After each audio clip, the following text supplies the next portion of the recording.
Grief Talk with Von Solis, The Clips. I wanted you to speak just a little bit on this disconnect when we're grieving unhealthily. You said at the very beginning, and I don't say it very often because many people would not like the phrase, there's not a right way to grieve, but there is a wrong way to grieve.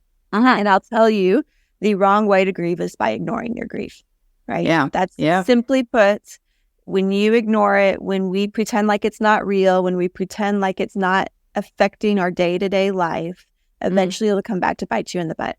And that's what happened with me. So when my stepdad killed himself, I was 13 years old, about to turn 14, and I was removed from my mom. I lived with my grandparents for a while. My mom and my brother lived with her friend, and that was my choice.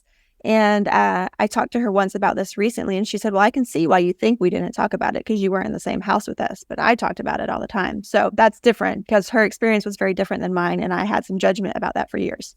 But I didn't talk about him, and we didn't use the word suicide because nobody knew how to respond to that. And so it wasn't until 2 years later that I had a full-blown panic attack in 9th grade, and I remember it to this day very clearly what happened, and I lost complete control of my body. That was the first time where my body said, I've had enough. I can't hold on to this energy anymore. I'm forcing it out.